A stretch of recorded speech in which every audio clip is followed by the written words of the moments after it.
Hi guys, मैं आप सभी का स्वागत करता हूं E=MC² पेज पे। तो यार मेरा नाम है भीष्म शर्मा, जैसे कि मैंने आपको पहले इंट्रो में बिल्कुल बताई हुई है सारी चीजें। तो बेटा मैं आप सभी के लिए एक चीज फिर से मैं रिपीट कर देता हूं कि हम यहाँ पे बहुत ही अच्छे से फिजिक्स को पढ़ेंगे, उसको अप्लाई करना सीखेंगे और साथ के साथ फील भी करना सीखेंगे, है ना। तो बेसिकली अभी ये पावर 30 मिनट्स का हम स्टार्ट करेंगे। तो बेसिकली मैं इस तरीके के पावर 30 मिनट्स वाले ही आपके आगे वीडियोस लेके आऊंगा, जिसके अंदर हम 30 मिनट पे, मात्र 30 मिनट पे में जो बहुत महत्वपूर्ण, जो बहुत इंपॉर्टेंट इंफॉर्मेशन है उस चैप्टर की, उसके ऊपर जो सवाल हैं वो हम करेंगे।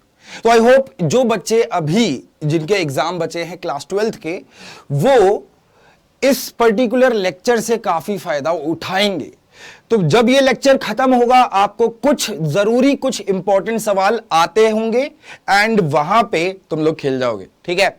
चलिए तो शुरू करते हैं वेव ऑप्टिक्स का PYQ पावर 30 मिनट्स में। तो यार सबसे पहले तो देख लेते हैं फॉर्मूले क्या क्या है। फॉर्मूले मतलब वेव ऑप्टिक्स के अंदर बेसिकली वेव फ्रंट की बात हुई थी। क्या होता है वेव फ्रंट? बेसिकली लोकस होता है सभी सेम फेज वाले पार्टिकल्स का, है ना, और पॉइंट्स का। हाइजेंस प्रिंसिपल में बात हुई, सेकेंडरी वेव फ्रंट बनता है, वेवलेट से बनते हैं सेकेंडरी वेव फ्रंट, है ना। Each point on the given primary wave front act as a source of secondary wave front. इसका मतलब मैं बता देता हूं आपको यहां पे। तो याद रखो यहां पे पावर 30 मिनट चल रहा है भाई। तो देखो इसने एक वेव फ्रंट छोड़ा, फिर ये जो पॉइंट्स हैं, कितने भी पॉइंट्स ले लो, सब सेम फेज में, और ये भी अपने से वेवलेट छोड़ के एक नए वेव फ्रंट को जन्म देता है। तो ये हो गया हमारा प्राइमरी वेव फ्रंट और वो हो गया हमारा सेकेंडरी वेव फ्रंट। इस तरीके से आगे और भी आते रहेंगे, है ना, टर्शियरी, क्वार्टरनरी, इस तरीके से, हाँ या ना, यो या नो। तो बेटा यार एक चीज जरूर करना, अगर आपको इस लेक्चर से बिल्कुल अगर थोड़ा सा भी फायदा होता है ना, तो आप लाइक और कमेंट जरूर करना आपको ये लेक्चर कैसा लगा। तो बेसिकली और क्या, tangential plane to the secondary wavelength constitutes a new wave front. अगर देखा मैंने जो छोटी छोटी वेवलेट्स थे इसके ऊपर टेंजेंट बनाया तो वो एक मेरा नया वेव फ्रंट बन गया, राइट, ये लिखा हुआ है। उसके बाद इंटरफेरेंस के लिए हमें दो सोर्स चाहिए, या तो उनके बीच का फेज डिफरेंस 0 हो या फिर उनके बीच का फेज डिफरेंस कांस्टेंट हो। वेरिएबल फेज डिफरेंस के साथ हम नहीं बोल सकते कि वो कोहेरेंट सोर्सेज हैं। तो याद रखिएगा इंटरफेरेंस जब भी होगी कोहेरेंट सोर्सेज के साथ ही होगी। अगर कोहेरेंट सोर्सेज नहीं है तो आप इंटरफेरेंस नहीं बोल सकते कि इंटरफेरेंस हो रहा है, राइट। नाउ तो कंडीशन फॉर द मैक्सिमा हमें पता था कितना है भाई। कंडीशन फॉर मैक्सिमा बेसिकली आपका जो पाथ डिफरेंस होता है वो n लैम्डा आ जाता है और फेज डिफरेंस हमारे पास ये आ जाता है 2n पाई। यहां पे फेज डिफरेंस 2n प्लस यानी ऑड मल्टीपल ऑफ पाई आ जाता है। लेकिन साथ के साथ अगर मैं पाथ डिफरेंस की बात करूं जो आपको याद भी हो जाना चाहिए, 2n + 1 λ/2 ये पाथ डिफरेंस है। कई लोग यहां पे पढ़ते हैं 2n + -1। तो यार अगर आप सेंट्रल मैक्सिमा के ऊपर देखोगे तो +1 वाला देखोगे और नीचे वाला देखोगे तो -1 वाला देखोगे। तो दोनों लगते हैं, प्लस और माइनस दोनों लगते हैं यहां पे। सिमिलरली यहां पे भी n की वैल्यू प्लस और माइनस दोनों होती है। नेगेटिव वैल्यू मतलब सेंट्रल मैक्सिमा के नीचे, ठीक। चलिए चलिए आगे चलते हैं। तो यार ये हमारे कुछ इंपॉर्टेंट फॉर्मूले जो निकल के आए थे, इन्हीं के बेसिस पे हम आगे भी सवाल करने जा रहे हैं। आई होप ये सारे फॉर्मूले आप लोगों को क्लियर हों, है ना। यार Imax का एक और एक्सप्रेशन होता है क्या सर? Imax का एक्सप्रेशन होगा √I1 + √I2 का होल स्क्वायर, और साथ के साथ I मिनिमम का एक्सप्रेशन होगा, हाँ भाई समझ रहे हो ना, खेलना है इसी पॉइंट पे, यस ये, हाँ या ना, ठीक है बेटा। फिजिक्स तो मतलब तोड़ू फोड़ू कर देंगे बढ़िया तरीके से, डरने की जरूरत नहीं है। नाउ भीष्म आ चुके हैं, है ना। बेकार जोक, लेकिन उसी के साथ हमने ये सीख लिया Imax = √I1 + √I2 का होल स्क्वायर और I minimum = √I1 - √I2 का होल स्क्वायर, राइट। चलो तो फिर उसके बाद हमने बात करी कि यार ठीक है, जो हमारा जो इंटरफेरेंस पैटर्न बनता है इस तरीके से, तो उसमें हर एक पॉइंट सेंट्रल मैक्सिमा या किसी भी सेंट्रल से किसका y कितना ऊपर है इस बारे में जानकारी लेनी पड़ती है, राइट। तो क्या क्या था, n lambda d by d, simple, n lambda d by d, ये वाली बात क्लियर है। एंगुलर विड्थ क्या होगी, आप अगर y को कैपिटल D से डिवाइड कर देते हैं तो वो हो जाएगी आपकी angular position, linear position, angular position, ठीक है। इसी तरीके से डार्क फ्रिंजेस के लिए भी लीनियर पोजीशन, एंगुलर पोजीशन, ठीक।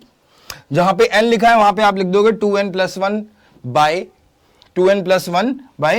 2 इंटू में लैम्डा बाय 2, ठीक है। ये फॉर्मूले हैं यार, ये हमने निकाल रखे हैं, आपको ये फॉर्मूले पता होने चाहिए। और जो सबसे जरूरी फॉर्मूला क्या है, ये इसके ऊपर आपका बोर्ड खेलता है भाई, इसके ऊपर आपका बोर्ड खेलता है, ठीक है। ये फिर भी कम जरूरी है, ये बहुत जरूरी है, ये बहुत जरूरी है, लेकिन इनके ऊपर बोर्ड खेलता है, तो बोर्ड को खेलने मत दो, अपने आप के साथ खिलवाड़ नहीं करने दो, है ना भाई। खिलवाड़ होगा तो गलत होगा, देखो यहां पे, है ना, तो बोर्ड वालों को भी नहीं करने देंगे। चलिए, तो समय समय पे इन फॉर्मूला का यूज करते रहेंगे, वापस इस स्लाइड पे आएंगे, फॉर्मूला देख के वापस जाएंगे। याद नहीं हो रहा कोई बात नहीं, जब हम सवाल करेंगे तब हमें याद हो जाएगा, ठीक है। घबराने की तो कोई बात ही नहीं है।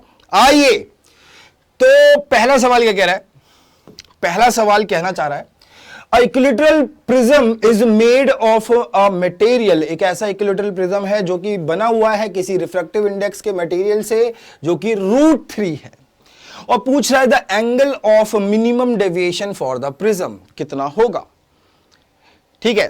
तो हिंट देने से पहले मैं आपको यह बता देता हूं कि सर आप ऑब्जेक्टिव क्यों करा रहे हैं जबकि सब्जेक्टिव पेपर आने वाला है। तो यार ये वाली चीजें तो दिमाग से निकाल दो, इस सेम सवाल को सब्जेक्टिव फॉर्म में दिया जा सकता है, ठीक है।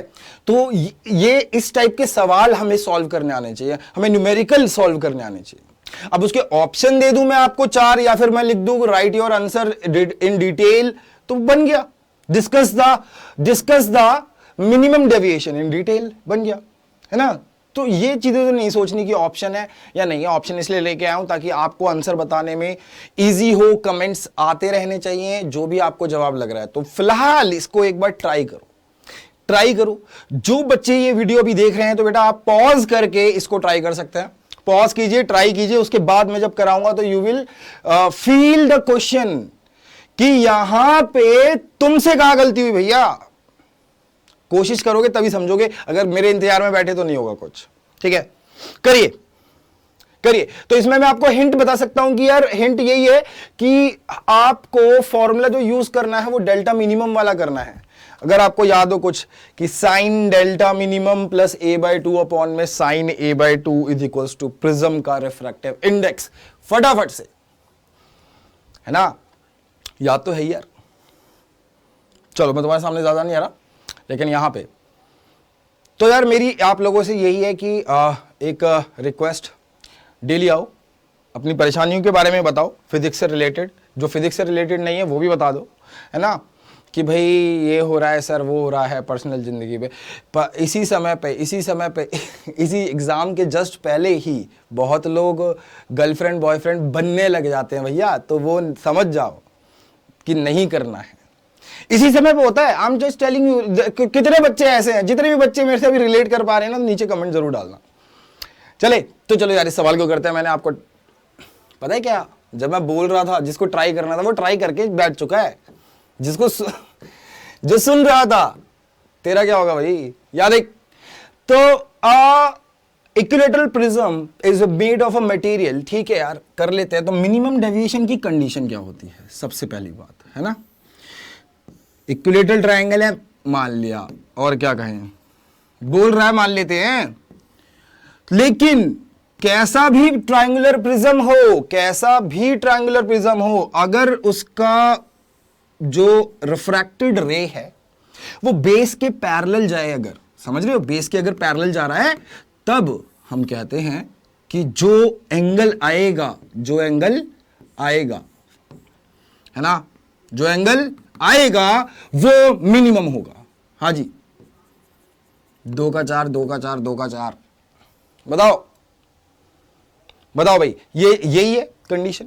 इस समय पे I इक्वल्स टू E हो जाता है, समझ रहे हो, मेरी बेसिक फीलिंग क्या है, सवाल सॉल्व कराना नहीं है, सवाल के थ्रू रिवीजन कराना। And this question is very much important. ठीक है, टर्म 1 में बेटा हिस्ट्री रिपीट हुई थी, हिस्ट्री दोबारा रिपीट होगी, फिर से सवाल आएंगे मेरी क्लास से।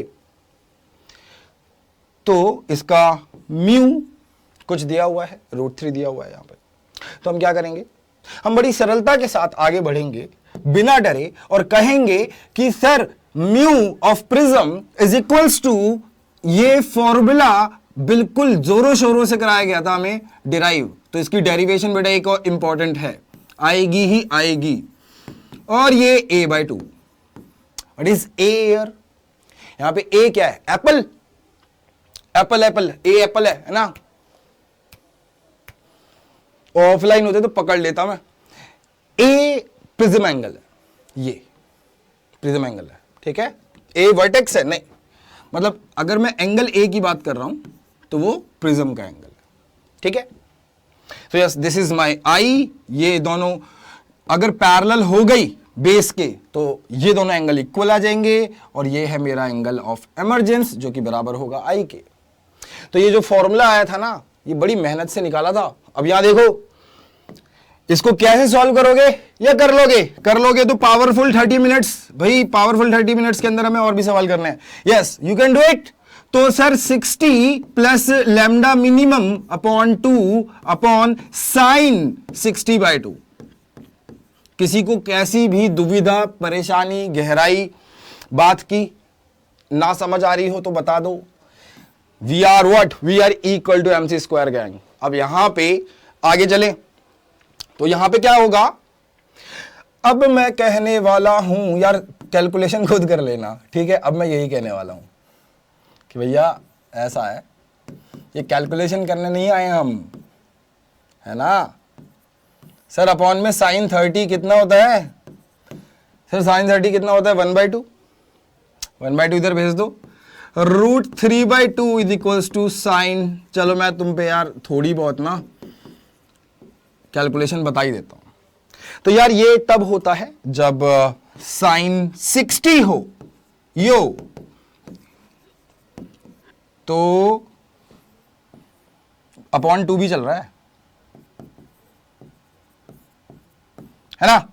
ये चीज कैलकुलेशन कैसे हुई ये बेटा खुद ही देखना तुम्हें। कैलकुलेशन, कई बच्चे होते हैं सर ये कैसे आया स्टेप, अरे कैलकुलेशन है मित्र, कैसा मित्र है तू, ये कैलकुलेशन है, तुम मुझे यहीं तक समझाना था।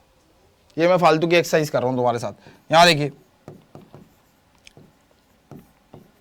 तो यार डेल्टा मिनिमम कितना आ रहा है अपना, 60 डिग्री, हाँ या ना, यो या नो, यो या नो, बताइए फटाफट बताइए, क्लियर हुआ या नहीं हुआ बेटा, यो या नो। खून पसीना बहा रहा हूं, कम से कम कमेंट तो, कमेंट बरसने चाहिए कमेंट से यार।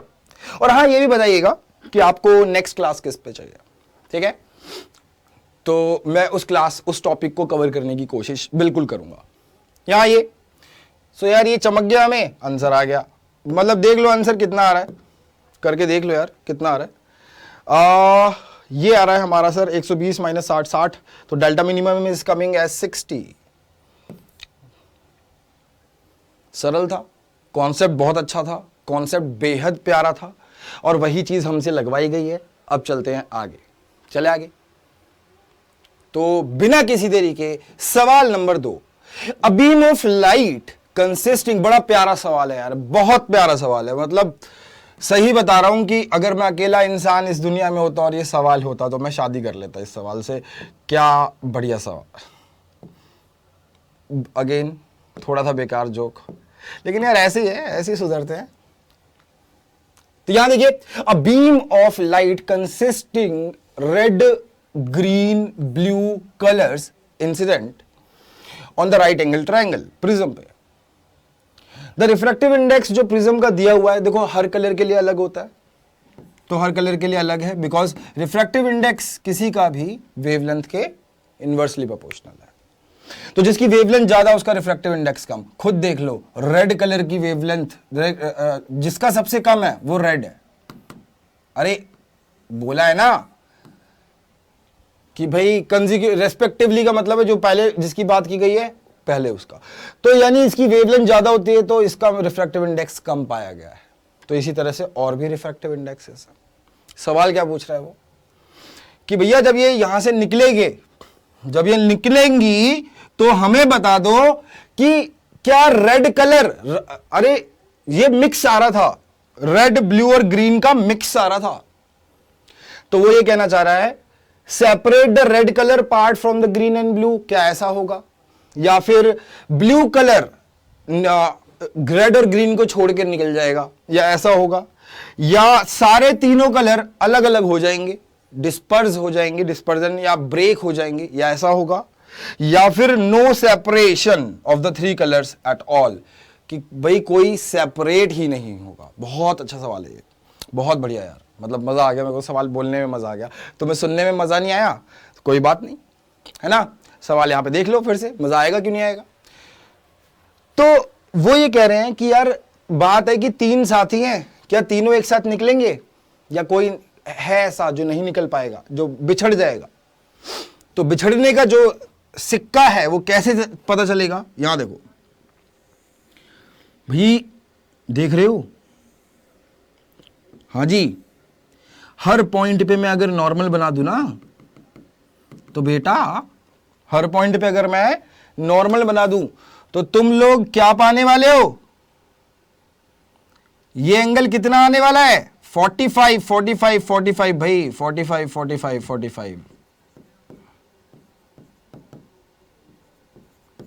हाँ या ना, 45 आएगा। अरे क्योंकि ये भी 45 आएंगे ना, सारे कॉरेस्पॉन्डिंग एंगल 45 आएंगे, तो टोटल कितना होना चाहिए? 90 डिग्री होना चाहिए, 45 आएगा। अब इसमें से बात है कि कौन बिछड़ेगा। कॉन्सेप्ट समझना, थॉट प्रोसेस समझना मेरा, मैं क्या कह रहा हूं कि इनमें से वही कलर पिछड़ेगा या छूट जाएगा जो इस प्रिज्म से बाहर नहीं निकल पाएगा। यानी क्या? यानी बेसिकली हम क्या जानना चाह रहे हैं कि TIR किसका हो रहा है, तो आइए जानते हैं। यानी किसी कलर का क्रिटिकल एंगल 45 से कम है, क्योंकि हमें पता है ना कि अगर हमारा जो इंसिडेंट एंगल है अगर वो क्रिटिकल एंगल से ज्यादा है, मतलब 45 डिग्री किसी का क्रिटिकल एंगल से ज्यादा है, किसी का क्रिटिकल एंगल आ गया 40 और हमारा कितना है 45, तो वो TIR कर जाएगा। देखो ध्यान से। तो मैं निकाल लेता हूं पहले, क्या मैं निकालना चाहता हूं कि क्रिटिकल एंगल, बेटा यहां पे अगर नहीं समझ में आ रहा है तो पेशेंस रखो, पीछे जाके फिर से देख लो, यही तो अच्छी बात है। क्रिटिकल एंगल, और अगर चमक रहा है तो लिख दो यो या नो, दो ही भाषाओं में बात होगी। तो क्रिटिकल एंगल की बात चल रही है, तो यार क्रिटिकल एंगल जो होता है वो किसी भी मटेरियल के लिए 1/, जो डेंसर मीडियम होता है उसका, बाहर एयर है तो मैं यहां 1 लिख रहा हूं, अपॉन डेंसर मीडियम का रिफ्रैक्टिव इंडेक्स। तो जल्दी से देखें यहां पे, तो ब्लू कलर के लिए क्या रहेगा सीन? ब्लू के लिए देखें सर, ब्लू कलर के लिए जो साइन थीटा सी है वो आएगा 1 अपॉन, ब्लू का बताओ भैया, ब्लू का 1.47। इसी तरीके से ग्रीन का देखें सर, ग्रीन के लिए क्या आना चाहिए? साइन थीटा ग्रीन कह लो इज इक्वल्स टू 1 अपॉन क्या है भाई 1.44, और इसी तरीके से साइन थीटा रेड कह लो 1 अपॉन क्या है 1.39, राइट। चलो ये बी कर देता हूं, सिर्फ ब्लू के लिए है क्योंकि, ठीक है। अब इसकी वैल्यू जब हम निकालने बैठेंगे तो हमें कहीं ना कहीं अप्रोक्सीमेशन चाहिए होगा, ठीक है। यानी हमें यह पता है कि साइन 45 की जो वैल्यू होती है वो होती है 1/√2, तो जो एंगल 1/√2 के कहीं ना कहीं करीब है वो रह जाएगा। यानी ये एंगल ना यार देखो, जब इसको सॉल्व करते हैं ना तो कुछ ना कुछ आता है, हमारा कुछ एंगल आता है 44 के आसपास, 42 44 के आसपास, ये भी। यानी इन दोनों के जो एंगल्स हैं वो क्रिटिकल, मतलब ये क्रिटिकल एंगल्स है, राइट, और 45 ज्यादा है, तो उस तरीके से बात हो रही है यहां पे। तो यार किसी का भी क्रिटिकल एंगल 45 से कम आ रहा है तो वो छूट जाएगा, इट विल सेपरेट अवे। तो इसके लिए मैंने आप लोगों के लिए यार वैल्यू निकाल के रखी है ताकि आप लोगों को दिक्कत ना हो वैल्यू जानने में, और अगर कभी आया सवाल तो यही निकल के आएगा, ठीक है, और ये आएगा, ठीक है। तो वैल्यूज क्या क्या है मैं आपको बता देता हूं। Value value value value value, sir आप चीटिंग कर रहे हैं। अबे मैं वैल्यू बता रहा हूं तुम्हें, लिखो। तो 1.47 वाला व्यक्ति, इसका जो एंगल है वो है 42.86। सर ये कैसे निकलेगा पेपर में? हाँ, अबे वो तुम्हें दे भी दे सकता है, वैल्यू दे भी दे सकता है कि अच्छा इसकी वैल्यू ये है, दे भी सकता है। मैं पेपर बनाऊं तो मैं दे दूं। तो ये आएगा एंगल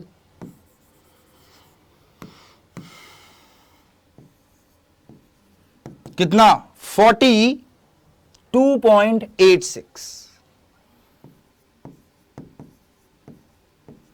सिमिलरली यहां से मेरे को जो एंगल मिलेगा वो क्या आएगा? वो क्या आएगा?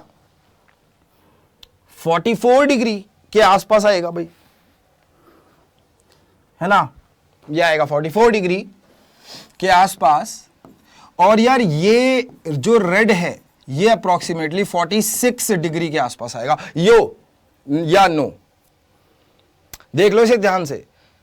सवाल का थॉट प्रोसेस क्या है? सर बताओ। यार सर मत बोलो, भैया बोल लिया करो। सर तो मेरे को खुद बोलने को खुद को ही मैं सर बोल रहा होता हूं काफी बार कि अरे भीष्म सर ये क्या हो रहा है, अरे भीष्म सर ये क्या, खुद से ही, है ना? तो यार सर्वर खत्म करते हैं आप। यहां देखिए, इसके अंदर 3 कलर आ रहे थे, तीनों में से कौन बिछड़ेगा इसकी बात की गई थी। तो हमने कहा यार बिछड़ने का तो एक ही केस हो सकता है, या तो तीनों एक साथ निकलेंगे या फिर कोई ना कोई TIR कर जाएगा, नहीं तो फिर बिछड़ने की बात ही क्यों कर रहे हैं हम। तो हमने क्या सोचा कि ठीक है यार, हमें पता है कि क्रिटिकल एंगल से ज्यादा अगर इंसिडेंट एंगल है तो TIR होता है। तो सभी कलर्स के इंसिडेंट एंगल मुझे पता है ज्योमेट्री वाइज, अरे कॉरेस्पॉन्डिंग एंगल। तो यहां आए, देखा तो सभी कलर्स के लिए निकाल दिया। तो मुझे दिख रहा है कि यहां पे रेड का क्रिटिकल एंगल जो है, रेड का क्रिटिकल एंगल 46 डिग्री है, और मेरा इंसिडेंट एंगल कितना है? कितना है इंसिडेंट? 45 डिग्री है ना? बताओ भाई। तो इंसिडेंट एंगल कम हो गया रेड के लिए, बताइए भाई, ठीक है? तो angle of incidence for red light, दो भाई सभी का 45 डिग्री है, हाँ है ना?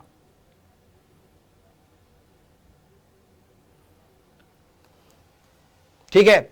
तो बेसिकली क्या होने वाला है, क्या होने वाला है कि all these blue and green will pass away, और कौन पास अवे नहीं कर पाएगा?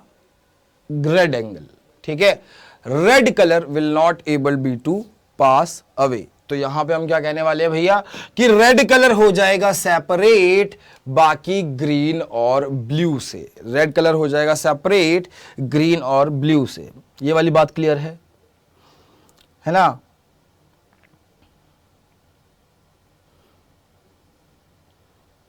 बताओ भाई। मतलब क्योंकि यार देखो ना, सीधी सी बात है कि सर इसका क्रिटिकल एंगल जितना था 42 था, और मेरा इंसिडेंट एंगल क्या आ रहा था? 45। इसका क्या था? 44। मेरा क्या आ रहा था? Incident angle 45। तो यानी इंसिडेंट एंगल इन दोनों के केस में, मतलब देखो सेपरेट की बात कर रहा हूं, अभी TIR किसका होगा उसकी बात करेंगे। तो ये दोनों व्यक्ति अपने जो इंसिडेंट एंगल है उनका वो क्रिटिकल से ज्यादा है, तो ये दोनों व्यक्ति TIR कर जाएंगे। और इसमें जो इसका इंसिडेंट एंगल है वो कम है क्रिटिकल एंगल से, तो ये TIR नहीं करेगा, ये रिफ्रैक्ट कर जाएगा। रुक जाओ, आंसर ए, ठीक है? ये बताइए, ये ज्यादा है, here I is greater than critical angle 45 है ना अपना I। यहां पे I is again greater than green, तो यार यहां ये भी TIR कट जाएगा, ये भी TIR कट जाएगा, तो रेड और ग्रीन तो TIR कर गए, अकेला कौन निकला, कौन निकला बताइए, अकेले हमारे महाशय निकले रेड, तो रेड विल बी सेपरेटेड। अच्छा इसको क्या है, separate the red colour part from the green and blue, यो यही answer will be this, correct. All three colours नहीं, बाकी दो कलर क्या कर गए, TIR, ये क्या कर गया TIR, ये क्या कर गया TIR, काहे, क्योंकि इनका एंगल अपने क्रिटिकल एंगल से ज्यादा आ रहा था, है ना, 45 डिग्री ज्यादा था, किससे, ब्लू के लिए कितना था बेटा हमारा 42.86, ठीक है, और यहां पे 45 डिग्री किससे ज्यादा था, 44 डिग्री से, समझ गए आप लोग। तो रेड अकेला प्रिज्म के पार बोल पाएगा, रेड अकेला प्रिज्म के पार बोल पाएगा भाई, ठीक है, रेड अकेला, बाकी सारे अंदर रह जाएंगे, तो रेड सेपरेट हो जाएगा, बिछड़ जाएगा। चले आगे, समझ में आया सवाल। Now let's move. तो भाई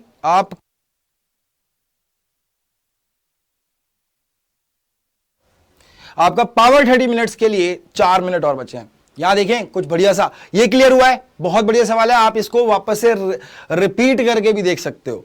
यहां पे सवाल देखो क्या कह रहा है, सवाल कह रहा है, बहुत अच्छा से समझना, if the angle between the planes of polariser and analyser is 60 degree, what are the factors which the intensity of the transmitted line when passing through the analyzer। वो ये कहना चाह रहा है सिंपल सी भाषा में कि यार मेरे पास एक तो है पोलराइजर जो कि किसी एक टाइप की इंटेंसिटी को अंदर आने देता है, और दूसरा है एनालाइजर जिसकी डिग्री घूमने की, है ना, हमारे पोलराइजर की तो यार ये वाली एक्सिस थी पोलराइजर की, तो उससे ये थोड़ा सा घुमा हुआ है, कितना डिग्री घुमा हुआ है, 60 डिग्री घुमा हुआ है ना, समझ रहे हो। तो इससे जो निकलने वाली लाइट है वो आई नॉट कह रहा है, क्या कह रहा है, आई नॉट है। तो बताओ जब लाइट इससे निकलेगी तो इंटेंसिटी क्या होगी। करिए सवाल, एक बार सॉल्व कीजिए, और आंसर आप अपने कमेंट्स में जरूर बताइए, ठीक है, जिसने सॉल्व कर लिया है वो जरूर बताए। तो यार काफी कुछ होगा, इक्वल टू MC स्क्वायर जो चैनल है, इसमें मैं आप लोगों के लिए एस्ट्रोफिजिक्स से रिलेटेड भी कुछ कुछ चीजें लेके आऊंगा बहुत ही अच्छे तरीके से, और साथ के साथ यार आप जितनी हेल्प कर सकते हैं उतनी हेल्प जरूर कीजिए, शेयर और लाइक और सब्सक्राइब में मैं पीछे नहीं हटूंगा। सब्सक्राइब भी करो, ठीक है, शेयर भी करो और लाइक भी करो, मैं आपके लिए पीछे नहीं हटूंगा। आई विल डेफिनेटली, ठीक है, क्या करने वाला हूं मैं, देखो अब ये भी चलेगा अपना साथ साथ ना, मैं आपको दिखाता हूं, ठीक है। तो बेसिकली मैं ब्रीफ हिस्ट्री ऑफ टाइम, मतलब यार मैं तो इसको अपने लिए गीता मानता हूं, ठीक है, यही है रिलीजियन मेरे लिए। तो ब्रीफ हिस्ट्री ऑफ टाइम, इसकी एक एक पन्ने को मैं आपको बहुत ही शांति से समझाऊंगा, और उसका एक तरीके से ऑडियो पॉडकास्ट आपको प्लेलिस्ट में मिल जाएगा, राइट।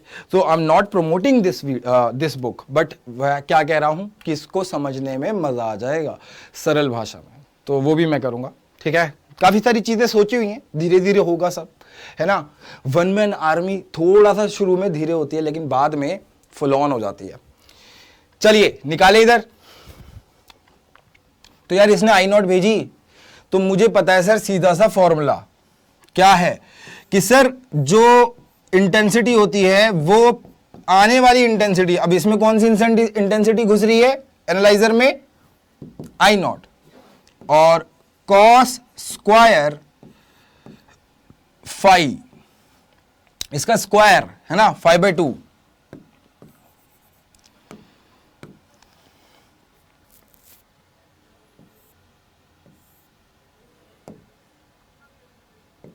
कितना लिखेंगे हम, यस 5/2। तो यार लगा दो, फाई कितना है, यानी इन दोनों के बीच का जो एंगल है वो 60 है, वहां रखूंगा 30 हो जाएगा। cos 30 क्या होता है, cos 30 क्या होता है भाई बताइए, cos 30 कितना होता है? नहीं cos 30 क्यों, cos 60, सॉरी माय मिस्टेक, यहाँ पे तो सिर्फ इतना ही आएगा ना। हाँ तो ये आ जाएगा cos स्क्वायर फाई, यानी इनके बीच का एंगल, यानी cos स्क्वायर 60 डिग्री, यानी I is equals to I naught by 4। यार 1/2 का हो जाएगा ना, बताओ यार 1/2 का होगा नहीं होगा? यस यस या नो, यो या नो बताइए भाई। अच्छा 5/2 तो रहेगा हमारा ना। कौन सा, अच्छा इसमें देखते हैं यार, रुको 5/2 करूंगा मैं, अरे कैलकुलेशन करो भाई, 5/2 है, क्या कर रहा हूं, 5/2 तो ये हो गया 60/2 यानी 30 डिग्री, तो cos स्क्वायर 30 डिग्री का होल स्क्वायर है ना, आई नॉट। तो cos 30 कितना होता है ये हमें पता होना चाहिए, ठीक है। तो cos 30 कितना होता है बेटा, √3/2, तो कितना आएगा, ये आंसर आ जाना चाहिए 3i/4, लेकिन ये हमारे इसके अंदर नहीं है ना, हमारे पास ये ऑप्शन में नहीं है। तो देख लेते हैं कहीं कोई गलती तो नहीं है सवाल में। रुको सारे प्रूफ यहीं देखने वाले हैं हम, कुछ गलती होगी तो मैं आपको बताता हूं, ठीक है। बट हम जाएंगे तो सारी चीजें सही से करके जाएंगे।